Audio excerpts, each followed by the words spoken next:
took a long time to start. Hey, everybody, I'm back. What's up? I'm still here. I never left. Never left. And I did a live chat with his attitude shows it. I did a live chat without you last week. Did you watch it? I saw the no. I turned the camera on and everything. That's I gathered from some of the tweets.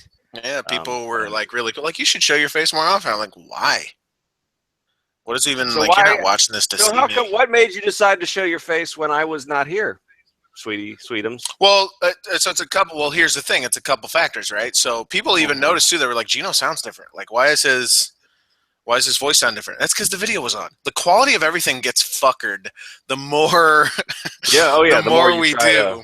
Yep. I turn my video on now, the quality would drop massively. So that's why I just keep it off. Like, you're not watching this to see me talking. Like, you can hear what I say. It's fine. It's whatever. But when it was just me and you weren't there with your video on, that gave me a little more leeway. Like, okay, I can turn mine on. And plus, so I hooked up the HD thing and tried that. Plus, you can't do a live chat and have no video. That would just be weird. So it's just like, and I don't really, it's not that I ever cared about showing my face. It's just, how can I make it work? So it worked for last week. So I'm like, all right, throw the video on, do a live chat, just me, whatever. Nice. And that was that. But now that you're back, I don't have to do that, and we can just talk about the fact that I didn't watch the show that we're here to reveal. Yeah, I saw some other shit on Twitter. So I was on vacation last week, everybody. I'm fine. I'm not super thrilled to be back, but I'm glad to be back. I missed y'all, and I appreciate everybody who actually noticed I was gone. That makes me feel good. So I didn't watch much last week either. I was up in Nova Scotia. Here's a funny story for you that nobody but me cares. You know that show, Haven, that Edge and Christian were on, that Edge was on for a long time and Christian was on a little bit?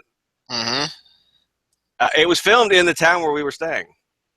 In Nova Scotia. There's actually a little set that I recognized, like this bar that they would go to. Isn't that fascinating? Not at all. Interesting. So, the point of the story is you can't ever get away from pro wrestling. It's everywhere.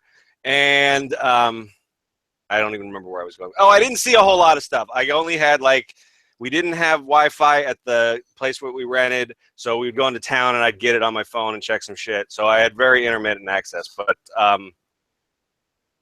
so yeah, I saw some people commenting on your chat, but I also did Meltzer do a podcast about the Cruiserweight Classic finale, and then during it reveal that he didn't watch it or something? I saw a bunch of jokes on Twitter about that. I try to stay as far away. It was one of those two guys, I think. Yeah, wrestling Twitter. But see, those guys are big, and they don't watch the shit they talk about, so you don't have to watch it. That's my long-winded point there, with a side anecdote about Edge's film career. Then you get a bunch of people bagging Meltzer like he's the biggest piece of shit in the world, when it's like, you know what, dudes? Who the fuck's getting worked here? Because Meltzer got paid. Meltzer is getting paid. Meltzer is watching the money pile up while you're on Twitter shouting into a void of 300 followers, building your little shitty blog spot. Fucking Tumblr about a great mood today. So if you're watching live, there's about a 50-50 chance this will get deleted later. So. No, I don't give a fuck. I'm shooting, right? No, that's the other thing too. I'm shooting. No, I'm not. That requires there to be a work to begin with. That requires the idea that we are within a kayfabe world. We're really fucking not. Your site gets no hits. Your shit sucks. All you do is complain about people who have actually made it in this shit. We just mix up news. Try it. Maybe you can get big doing it. You know what I mean? If it's so easy, you know how to do it better. You've got your fucking multiple sauces down at NXT. Mm-hmm, do something with it. Make something of it. None of you do. Whatever. No. Wrestling Twitter sucks. You know what it is? Wrestling sucks. Pretty dumb. It doesn't suck. It's just dumb. It's, I thought a lot about this last week. It's weird. I don't know. Wrestling Twitter is 99% horrid.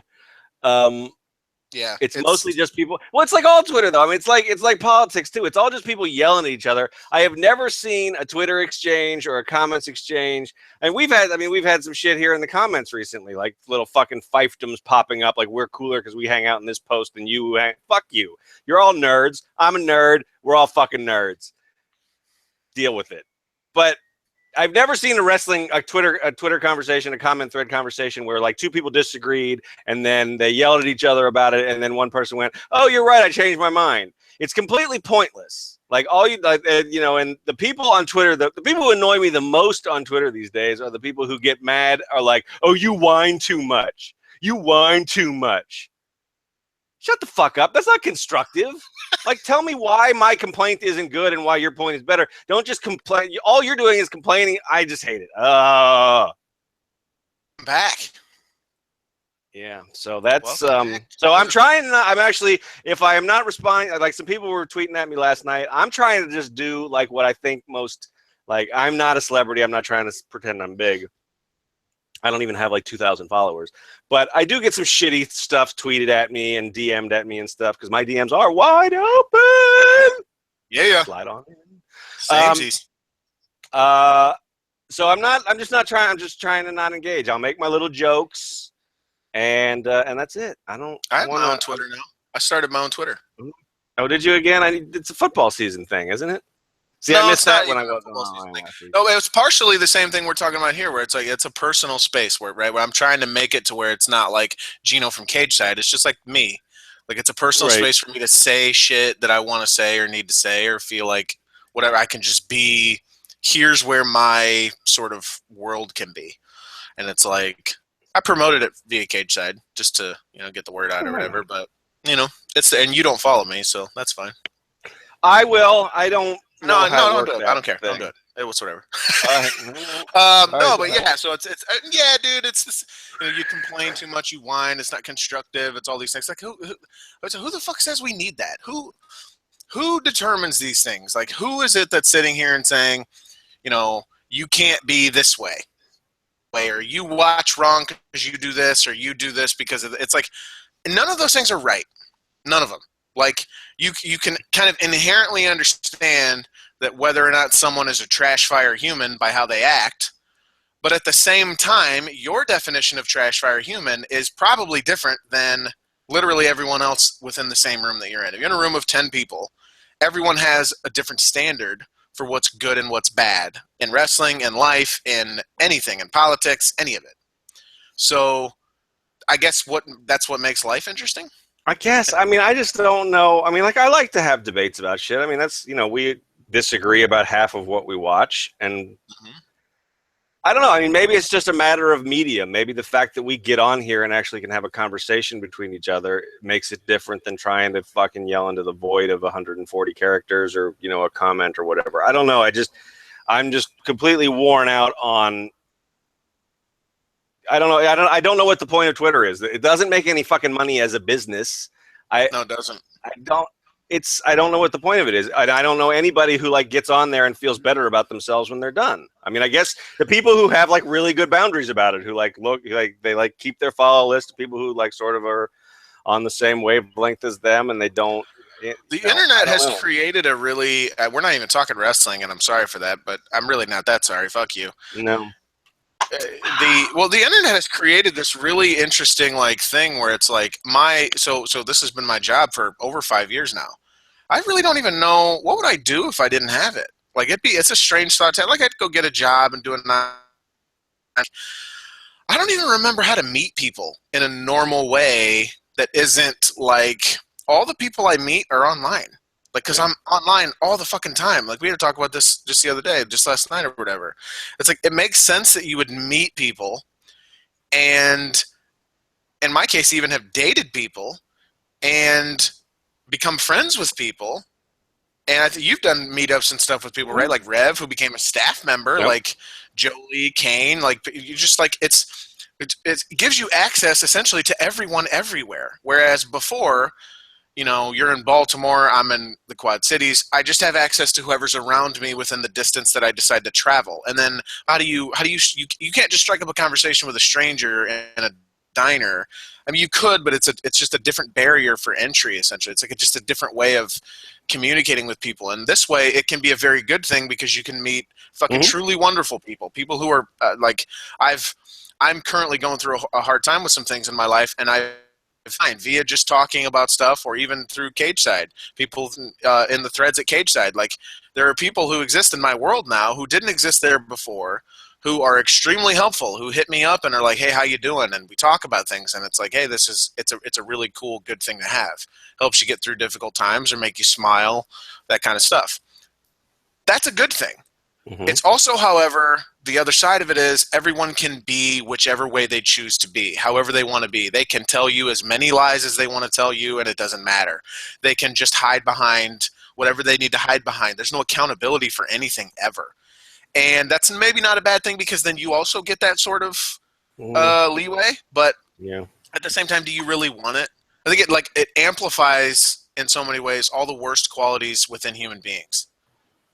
I think so. It's like it's a good thing and a bad thing. Which breaking fucking news there, right? Like this is kind of good, but also really bad. Break out the breaking news banner. Yeah, I mean, I hear you. I don't know what the good side. I mean, I guess there's a good side, like if you can create this persona for yourself and your real life is super shitty, and I guess that can be a good thing. I just don't know that in the long run that's a terribly healthy thing. And I think the problem comes in when you start deceiving. I mean, you don't want to represent yourself as something you're not in any meaningful sort of way. If you want to have, which I don't understand them, they drive me fucking crazy when I'm trying to put together these live show reports. But if you want to have one of these Twitter accounts where the handle is pseudo Carmela, and all you do is like retweet the stuff that she tweets to your other role-playing friends, I don't know exactly what you get out of that, but that's fine. Everybody knows what's going on. It's up front. It's if you try to, if you're actually trying to like convince somebody, it's the catfishing thing. Julie watches that show on MTV, or she used to. And I mean, that's where. I mean, I think that's the bound. You said before, different people have different definitions of what's a trash fire human. That's true to some extent. But if you're actively trying to deceive and harm other people, it's a pretty blanket. You're a trash fire human being. I mean, I can empathize with why you do those things. We've both been that trash fire person too. Yeah. I mean, I say this from experience. I mean, I have been, everything from. I mean, I've never killed a man or anything. I'm not there. That is not, just so we know. Yeah. But yeah, I mean, I've been really shitty to people, and I've burned some bridges bridges that I like represented as being like eternal, and and then I just decided. I mean, I'm human. I've fucked up a lot. I try to get better, that's a difference. That's like a surefire way to tell if somebody isn't a trash fire human, if they admit their mistakes and try to get better at it. Nobody's fucking perfect, and you'll regress. If your response to fucking up is to regress or to double down on what you fucked up with and to keep doing things that hurt yourself and other people, that's a fucking problem. Yeah, it means you're not changing anything. You're not being a good person. I mean, here's the other thing. You're not wrong for being a shitty person. Like you are, but you can be who you want to be. Yeah. It's just it's crazy how little people care about protecting other people's feelings. And I say that as being a person coming on here and talking shit about people. Yeah. Like I said, we're all hypocrites. We're all fucksticks. Like again, and I'm the same person. Like I said, you're a trash fire person. Like I've been a trash fire person. Like I've literally have gone through and currently going through something I put someone else through. Like you just said, like you represent things one way and then they're actually a different way. Like I've absolutely been the kind of person that I've told a lie for the express purpose of making myself look better and feel better. Mm-hmm. And 100% understood that it was at the expense of another person. And when they found out the truth, as they inevitably would, as they inevitably did, it made them feel very bad and altered even their perception of reality. That's where I'm at right now in my life. That's the crazy bad shit that's happening with me. And I'm open about shit now here, and that's partially why I'm like that on here. It's like it's important to like hold yourself accountable in the ways you need to be held accountable, to just be open and honest about things as they are. So I come on here and it's like I see you and I'm talking to you, a friend, but it's all these people listen or whatever, and we don't we end up doing this where we don't talk about wrestling at all, and we're just like it's like a fucking therapy session. I was like, shit is what it is, man. I just got to have a whole thing where someone lie to me for fucking 8 months straight. That's how you don't even know what reality is at that point. It's like it's just ugly. Mm-hmm. What the fuck is real in your whole world? You don't even know. How do you go forward with that? I don't even know. And then it's like, you know what? You've been this person before. Now imagine that this must be how the other person felt. Like, this is the worst shit in the world. I am a garbage human being. Yet I started my own Twitter. It's about how much I need to get away from it. There I am inviting it. Well, I mean, maybe you can try to use your Twitter in, one of the, as the outlet for the good thing. I don't know. I mean, that's, I don't. No, I'll use it to complain about the Bears. Well, that's okay. Well, what? And they suck. Let me tell you that. Well, man. I was going to say, I mean, what other read could you possibly have on the Bears at this point? I didn't watch. I saw the highlights last night, but I mean, they're in year 2 of a rebuild that doesn't look like it's really going ain't even that a rebuild. well. It's just let's patch her up and bring in an old man who's probably going to have a heart attack on the sideline. And Jake, they're hiring me. What? Let's talk about Raw. What happened on Raw? So you tell me, and then I'll react to it. Okay, so let's see. We started with that's Roman Reigns, Homan Haynes. Remember your buddy Homan? Homan. He said he was going to start the show, demanding some answers, and he did, brother. What answers? That was really clear. He didn't really get to say much. The crowd in Memphis was chanting "delete" and "obsolete" at him from the jump. That's great. So this was not one of those like Lincoln, Nebraska crowds that loved Roman. He was not terribly popular. I'm sure there were some cheers, but for the most part, he was not warmly embraced. Mick Foley and Stephanie. I think Stephanie first, and then Mick came out before he could even say a whole sentence other than that he was pissed off about what happened last week, and that led to so Mick made the U.S. title match for Clash of Champions against Rusev. Then Mick also made a steel cage match against Kevin Owens, and then Stephanie clarified. No, Mick made the match. Stephanie said it was non-title. Mick made it steel cage, I think is the order that it went. And then Owens came out and was pissed, or Rollins came out and he was pissed. You've seen it before. So, I mean, it was fine. It's, if you're into this, they did a segment later. I'll jump around a little bit. They did a segment later where Stephanie and Seth had a really if you want to read like a sexually charged vibe into it, it was kind of there. Seth stumbled all over his words. It was one of his not best performances. They were both called on to talk really too long, in my opinion. But Stephanie ended up saying, you know what, my husband was right. You're not the guy. Mick was right. You're not the guy. Kevin Owens is the best person to lead this brand forward, blah, blah, blah. And then Seth looked hurt. So that angle's still going on. Rusev and Owens and Jericho all got mad at Foley throughout the course of the night. That was the big, and Seth looked hurt.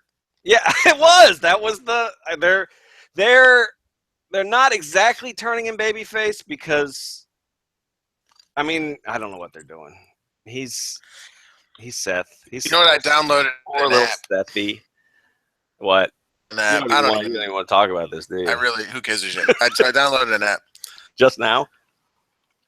MAO. And it's tough, and you just cycle through one-liner jokes. Mm-hmm. It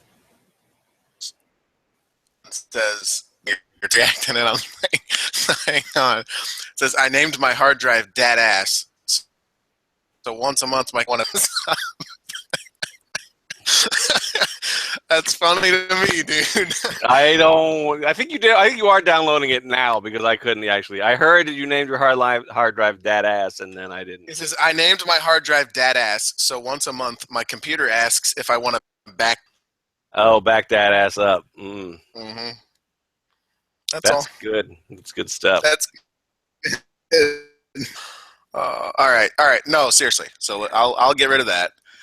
Seth Rollins is sad. Sad Seth Rollins because either Stephanie has cut him off from that ass, or because she is now siding with Triple H and Mick Foley and being members of the Seth Rollins Hater Club.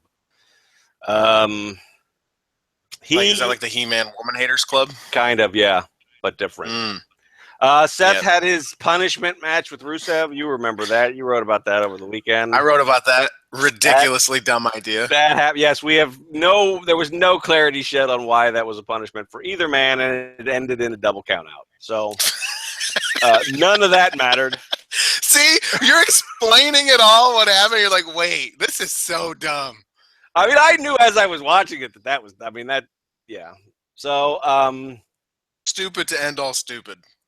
So yeah, that happened. That was a thing. So the best part of the show for me, the good parts for me was pretty much anything that Chris Jericho had to do with, because what was his list about? He told his best friend Kevin Owens that he was going to take care of the Mick Foley problem, and that was by producing a list of all of the things that Mick Foley has done wrong as general manager. Okay. He came out to the ring and was reading that, and then he kept getting interrupted by people, starting with Enzo Amore and Colin Cassidy. And then the Rising Stars, whatever the Falling Stars, what are they called? The Shining Stars. Them. Shining Stars. Epico and Primo came out because they're feuding apparently still. And then New Day came out, and then Carl Anderson and Luke Gallows came out, and there was much wackiness, and this led to a big 5-on-5 tag. But in the middle of all this, Jericho decided he was going to start a new list, the Stupid Idiot list, and he put all of them on it. And that was funny, if you were watching. That's fun. That is very fun. So that happened. And don't go Jason Waterfalt. Are you quoting TLC again? Mm-hmm. You're supposed to do the whole other guy's thing, and like, I don't know what you're talking about. Never heard of him. Mm-hmm. Oh, Jason Waterfalt's a good dude. So that happened. They advertised the highlight reel with the mystery guest, and everybody sort of thought it was going to be TJ Perkins to set up the cruiserweights. But I guess either they rewrote that on the fly and decided not to do a highlight reel, or his guest on the highlight reel was a list. Who's TJ Perkins? He is the cruiserweight champion of the universe. And he was not on the show. So that was a Clash of Champions. I did see someone said to Foley, "You should have had him on the show," and he's like, "You're right. Maybe I should have put him in the front row or something in the crowd so people could see him." It's like, Mick, you're not very good at this job. No, and I guess that's the angle, is that he's in over his head. And until Triple H comes back to, here's one. A man inserted an ad in the classifieds. Wife wanted. Next day, he received 100 letters. They all said the same thing. You can have mine. Take mine, yeah. That's some Henny Youngman shit right there.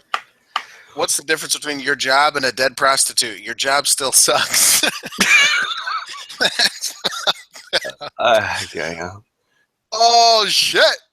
All right. Bailey's in the title match. Bailey was inserted into the title match because they noticed the double pin thing from last week, which that was a thing that I saw a lot of on Twitter. Like people were yelling at other people like, "See, just let it go a week and they'll address it." And other people were like, "Fuck, they just rewrote that because they didn't even realize what they'd done." And that argument happened on Twitter. That was dumb as fuck. This show is complain about Twitter is what it is. Show yeah. And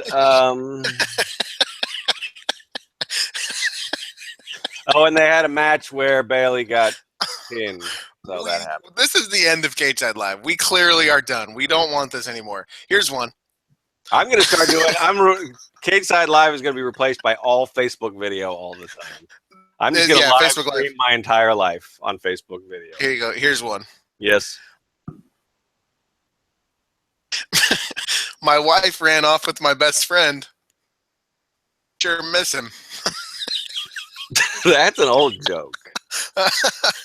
This is like you've got like the cat skills in your pocket is what you've got with this app. This is like old Jewish comedians in the 50s. Yeah, like one-liners. This app, and again, let me plug it. These are not my jokes. This is the LMAO app.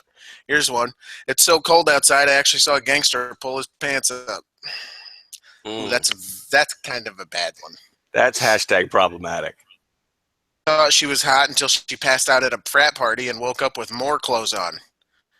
It's getting really hashtag problematic. What? I don't even get that one. What? She was hot until she passed out at a frat party and woke up with more clothes on. So they clothed her even more because she's so ugly they don't want to see any skin, apparently. Oh, so she wasn't. I don't understand. I still don't understand. But that's fine. I don't want to understand. I'm pretty sure. Yeah. Can we stop with like the whatever like reverse date rape jokes or whatever? That would be good. I'm telling you. Here's one. This is getting really. So no, we can't. Here's stop. how much worse it got. Here's how much worse it got. I tried to be polite and hold the door open for a woman, but she kept screaming, "I'm peeing in here." The LMAO app. These are not mine. Nice. That's good stuff. If a See hipster, what Twitter's doing. how Trina much, noticed my tan. Thank you. you look great, Sean. How much does a hipster weigh?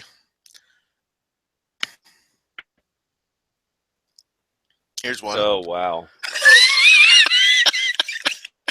This just shows just me going, here's one. To err is human. To blame it on somebody else shows management potential. That's true. That's not even funny. That's just true. I'd agree with you, Sean, but then we'd...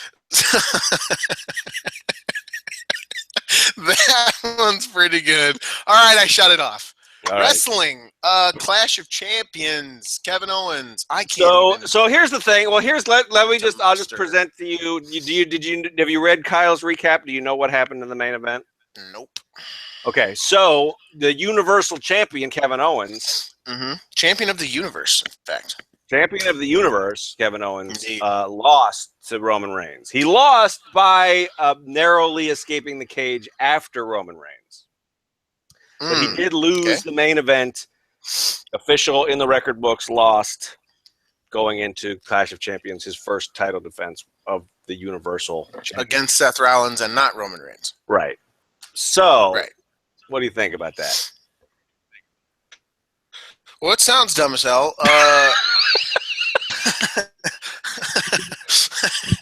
I don't. Boy, yeah.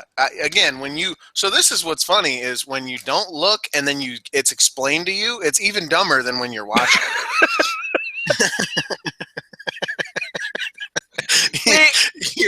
You watch and you find a way to like make excuses for it, right? Yeah. It's like when you're within something, like someone is like fucking you up, like, and then you tell it to someone else, and then they're like, "Are you fucking hearing yourself speak right now?"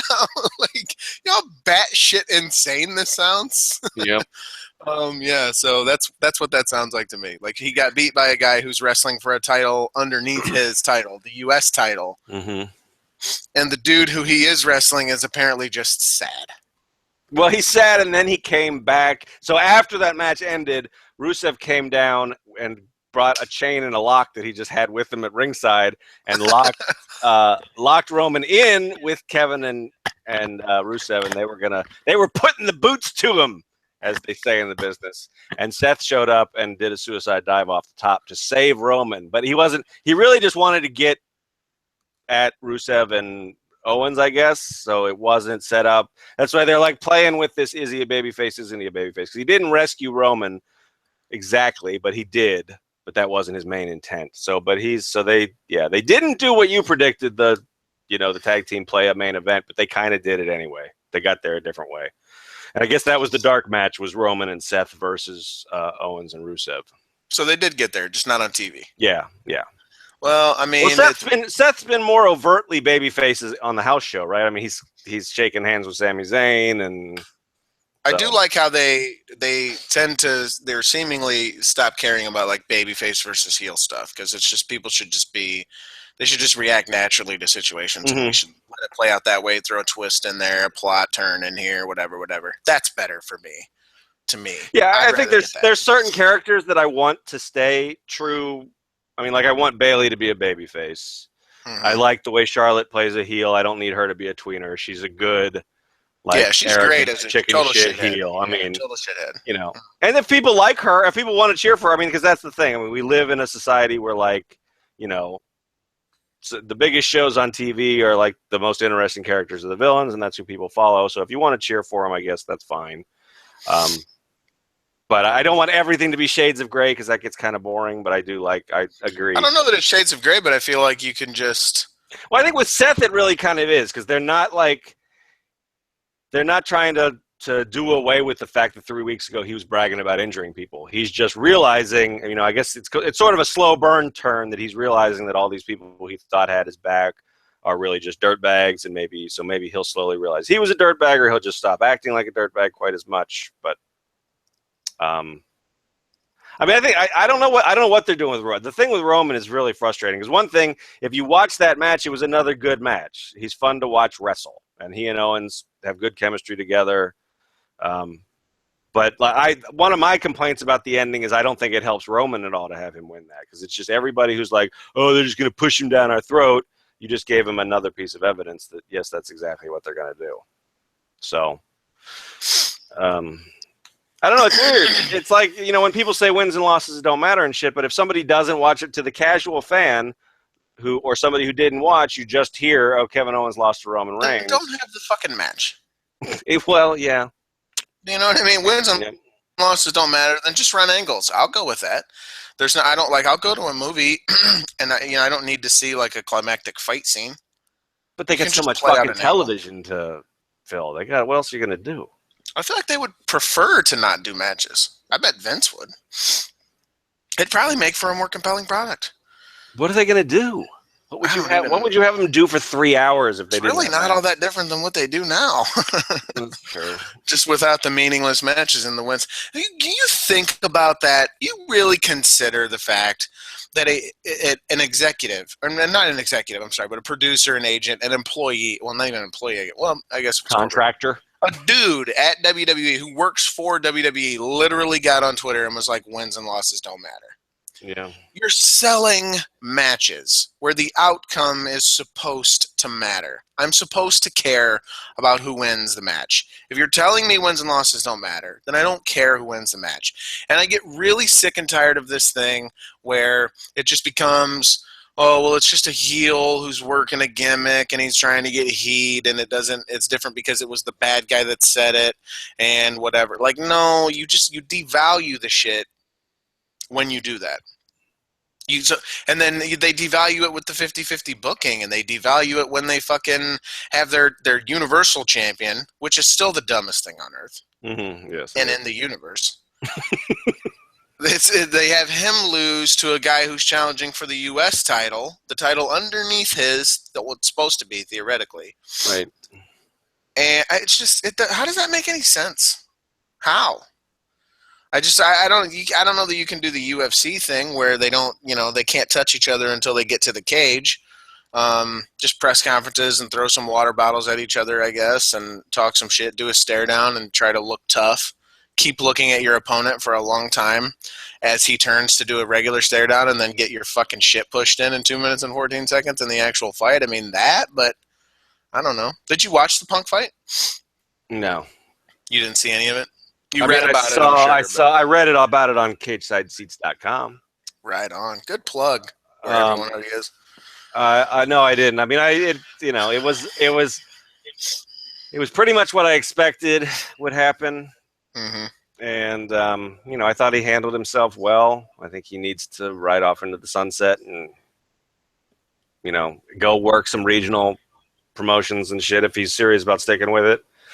Although I guess he made them some change, so I wouldn't be surprised if he shows up on Ultimate Fighter next season. So I don't think they can justify putting him in the octagon again right now. So yeah, that's my hot take on that. Smoldering hot take. A full week later, 2 weeks later, even maybe. I mean, we can talk about. I mean, you missed Raw. I missed. Apparently, you missed a show that everybody's like. A lot of people said sucked, and even the people who liked it were like, it was okay.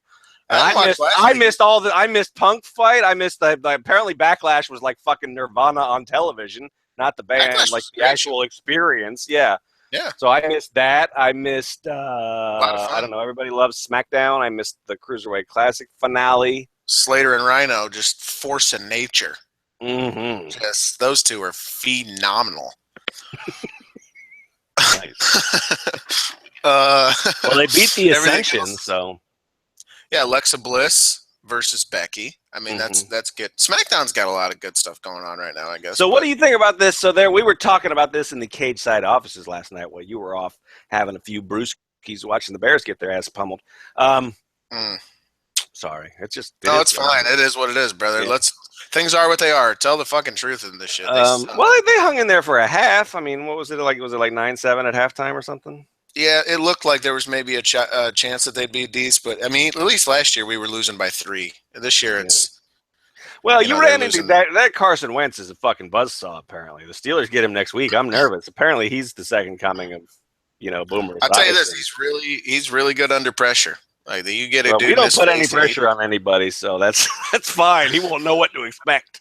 I think yeah, the Steelers have 1 sack through 2 weeks, so we don't do that. well, no name receivers and no running game, and they're still. I mean, they're doing good. But then again, it could just they played the two in the power rankings before the season. The two worst teams were the Browns and Bears, and that's who they got to open against. Yeah. So here it's time to play a real NFL defense now, guy. And maybe not.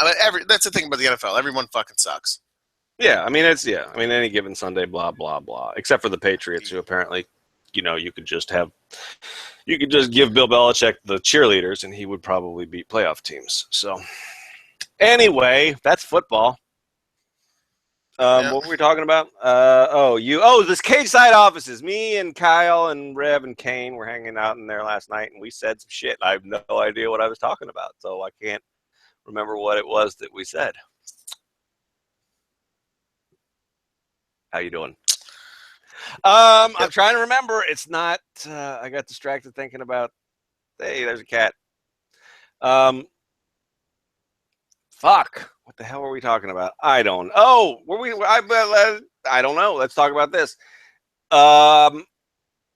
So do you think? So the general thing is, do you think the whole like SmackDown is way better than Raw? Is that like empirically true, or is that kind of like internet hive mind getting going a little bit? Like, because it sort of seems like SmackDown can do no wrong and Raw can do no right with some people. It's a 2-hour show. Yeah, I mean, I think that to me is the biggest fucking difference right there. Yeah. So, yeah. That's it. That's all you got for me there? Well, I mean, there's a lot of stuff about it I think that's really good in terms of, the way they can tell stories because of the 2 hours. They do have star power. They've got interesting things going on. Cena, when he's on, is really he's the real force of nature. Ambrose, I don't know, he can be interesting. I thought what they did with those two last week was really good. I mean, it set up really well for this week and even the main event scene with him and Styles and everything they've got going on with that. Yeah, Becky, the women's division looks really good. The tag division looks good. With they kind of stumbled into Slater being about as over as they could at a higher level than they could possibly imagine. I think SmackDown's actually a really strong show right now. I mean, that's interesting. I don't disagree with you, but like you say, they've got a lot of star power. But that was the read coming out of the draft, right? Was that SmackDown got fucking destroyed? That all the talent had gone to Raw and SmackDown had nothing. I don't know. I mean, it's like when we talk about Zack Ryder. Sometimes it's proved to me that they can create stars. Like they've made us care a lot more about Heath Slater, about Dolph Ziggler, about Miz, about maybe Dean Ambrose than we did when they were thrown all in the mix together on Raw. So I think Dean's an interesting character to me too, because he's not. I mean, I've never been the biggest Dean Ambrose fan, but when he's not wearing like wacky oversized cowboy hats, he's doing some interesting, like sort of like here's who I am, cheer me or boo me kind of stuff. Because he's, sort of shitting all over some people's favorites and taking shots from Cena, and I don't know. It's kind of interesting. I like him when he's not doing the comedy, when he like brings the fire and. So if there's that. Yeah, he's doing that, and it isn't necessarily about comedy. And, I mean, it can be there's a lot that they can do with what they have, but I don't know how long they can keep it up. I don't know how long it can be. Plus, it's kind of simplified. I want to compare it to NXT, certainly, but Raw's a little top-heavy. Mm-hmm. A little more interesting as far as stuff that goes on top, but they also have, like, more divisive – Backlash was also everyone wanted to win, did win kind of thing. Like Styles went over and it was, okay, he's the heel, but everyone was cheering it. Everyone wanted it. And then, Becky, Slater, and Rhino. I mean, it was one of those shows where it was like all the good guys won. Everything went exactly the way everyone wanted it to go. And he's going to get that on Raw, certainly. And then even with the stars that are up there, you don't know whether or not you want to cheer or boo Seth Rollins. You don't know whether or not you want to cheer or boo Roman Reigns. Stephanie's always coming out and making her presence felt. They do 2 separate entrances for Stephanie and Mick Foley. They did that last night, too. Yep. Yeah, I mean, you're kicking off the show with Reigns, who's like, I want answers from Rusev. It's like, what answers do you need? You were a cockstain. He beat you up for it, and now you want answers. You have answers. You know what the problem is. He was doing a fucking wedding celebration, and you ruined it. You put his wife through cake. You laughed in her face, and then you walked off. He went on vacation. He came back and decided the first thing he was going to do is beat the fuck out of you and And cost you some and shit. he fucking broke his ribs or whatever kayfabe Yeah. at SummerSlam too. Yeah. I mean, yeah. I mean, what more do you need here, Romy? What more? What do you need to understand? You are aware you're on a wrestling show, right, Rome? Yeah, you're a dick, and you did some dick shit to a dude who's a champion fighter, and so he fucking blasted you. It's not rocket science, guy. You know what I mean? He's the guy. He's the guy. Yeah, I mean, yeah. There you go. There you go. So you didn't watch the Cruiserweight Classic thing, I assume, right? No, I don't. I've been. No. I mean, no. Here, so legit. The reality of like Sean. It's funny because Sean had said something like, when Fagan was on, like when I took my little hiatus, like, oh, Geno's a creative genius, so we have to treat him delicately or some shit like that. It was a joke. In some ways, you're not wrong. Like I'm like I don't know that I wouldn't call myself necessarily like an especially sensitive person, but I would. life's. I mean, yeah. I mean, not in the way that it's like a knock on you, but like in like the actual like psychological sense. I think you're aware of like what people are, the vibes that are going on, and they affect you. So I mean, I don't mean it as a knock at all. I've gotten much better about like stuff with people, but it's like the things that are close to me, you know, like the stuff that's close to me. As you know, like, and I can't really even get into it, but you know, I had some really awful personal shit happen to me, and I just have a really hard time, I guess, with recovering from those things. And just, you know, some people can have a bad thing happen to them and they bounce back the next day and they go to work and everything's fine, or they cry quietly. They can compartmentalize a little bit. Yeah, they compartmentalize really well. And for me, it's like I tend to be all encompassing. Like I tend to, when I make something a part of my world, it becomes like a part of, I give pieces of myself. And then you learn that you gave a piece of yourself to someone, you know, or something that didn't deserve that, and they mistreat it, and it ends up fucked up. And then I don't know how to get back to the center. You know, it's the pendulum swings so hard in one direction that it's like, for me, it feels like it stops, and I just want to make it swing equally as hard in the other way. And I don't really know how to do that. So I end up in these, you know, and then the timing can be bad too. And this is a unique job in the sense that I don't clock in at an office and stuff. Life happens around me at all times. Yep. And to me at all times. And I mean, I'm you know, I'm certainly not, you know, different from other people. Everyone else has this too. But I don't know. It just feels like there's been a run of stuff that it's just been like this. The worst thing that could happen right now would be this. And then that thing happens.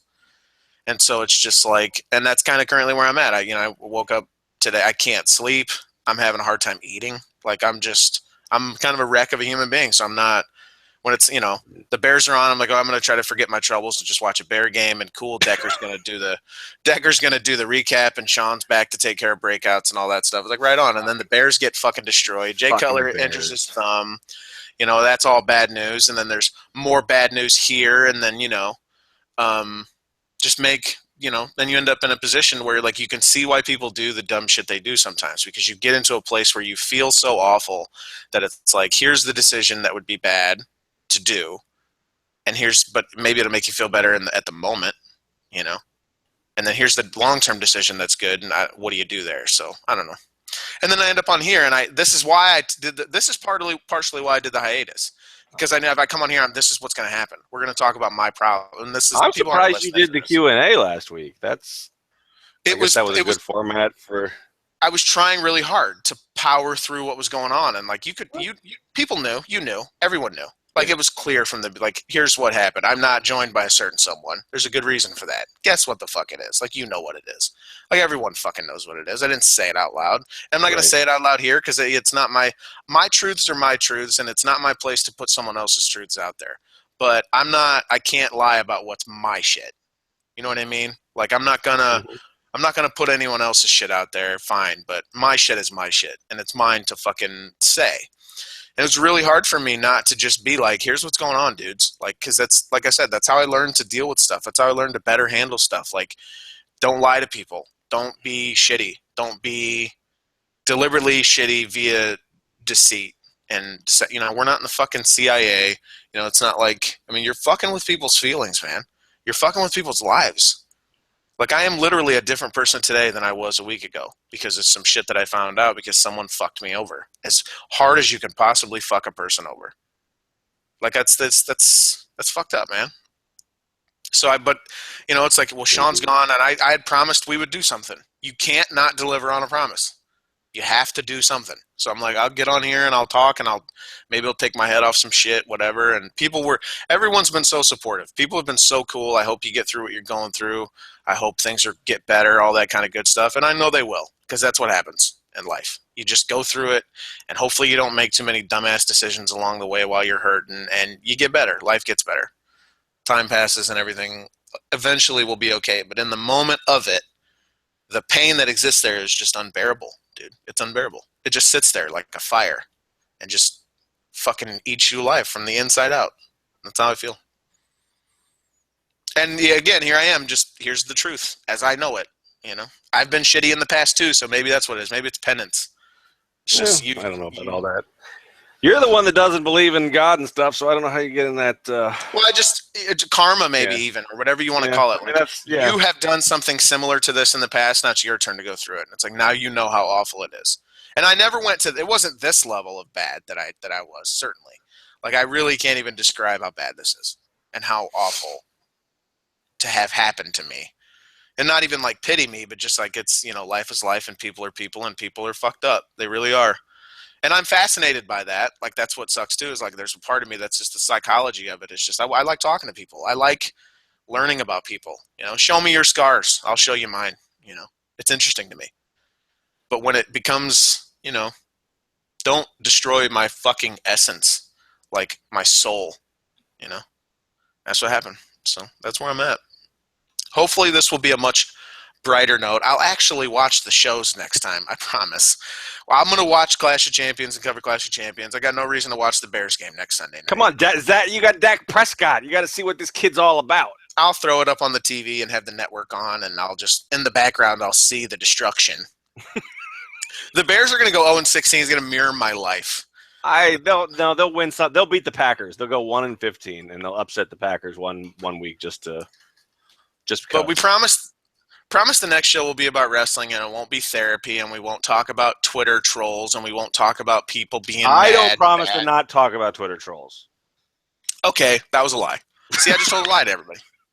No, you didn't. We lie all the time. That was miss. I don't know. What did oh fuck! See, you're going through what you're going through. I am still not really back from vacation. I can't remember a single thought. I don't know. The other moral of the story is that Sean picked the worst week on earth to go on vacation. I planned it out like months in advance, and then they scheduled the Punk thing, and then they created a new fucking pay-per-view, and I didn't even know when the Cruiserweight Classic was going to start, so that came up in the middle, and I certainly didn't know your fucking life was going to get ripped out of your body and shown to you. So, yeah, I have horrible timing. I mean, maybe it worked out in a way because they got me to focus a little bit more on work. But yeah, it's rough. It's fucking hard out here right now. It's hard out here for a pimp. Hard out here for a pimp. Oh God. I don't know. I think that's all. I want to go eat lunch now. Try to fucking choke some food down. That sounds disgusting. Yeah, it does. It sounds awful. We'll see you next week when Geno will hopefully be in a better mood. We'll be way better. We'll do 2 shows next week. One after Clash and one after Raw. We're going to do after Clash. Oh, Jesus. I hate this. Great, everybody. Motherfuckers. God damn it.